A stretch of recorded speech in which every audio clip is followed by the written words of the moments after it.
పెట్రోల్లో కలిపే E20 ethanol తయారీ కోసం చెరుకు పంటను భారీగా మళ్లిస్తున్నారు. చెరుకు రైతు యొక్క చేదు జీవిత గమనం ఒకసారి మనం తెలుసుకోవాలి. మొక్కజొన్న మీద ఒక రైతుకి 120 రోజుల పంట కాలంలో మంచి రేటు 2400-2500 రైతు అమ్ముకోగలిగితే రైతుకు మిగులుబాటు 50,000 రూపాయలు. 50,000 రూపాయలు 120 రోజుల పంట కాలంలో మిగులుతుంది. అంటే రెండు మొక్కజొన్న వేసినా, లేకపోతే ఒకసారి పెసర ఒకసారి మొక్కజొన్న వేసినా, లేకపోతే ఒకసారి వరి ఒకసారి మొక్కజొన్న వేసినా, వరి మీదనో పెసర మీదనో లేకపోతే మరొక పంట మీదనో 20-30 వేల రూపాయలు మిగిలే అవకాశం ఉంటే లాభము సుమారుగా 80-90 వేలు ఎకరానికి ఉంటుంది.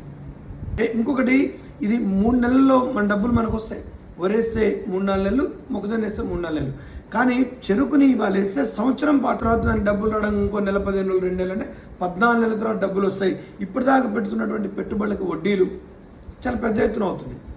కాబట్టి రైతు తక్కువ కాలం పంటలో ఎక్కువ లాభం వచ్చే విధంగా పంటలు వేస్తున్నాడు. లేదు చెరుకు రైతును ప్రోత్సహించాలి అని అంటే 5,000కు పైగా టన్నుకి చెరుకు ఇవ్వాల్సి వస్తుంది. ఏది ఏమైనప్పటికీ తిరిగి చెరుకు రైతుకు లాభం రావాలా, చెరుకు కర్మాగారాల లాభంలో రావాలి అని అంటే పంచదార రేటు 70-80 రూపాయలు అవుతుంది. పంచదార రేటు 80 రూపాయల వరకు ఉంటేనే రైతుకు గిట్టుబాటు అవుతుంది, కంపెనీలకు గిట్టుబాటు అవుతుంది.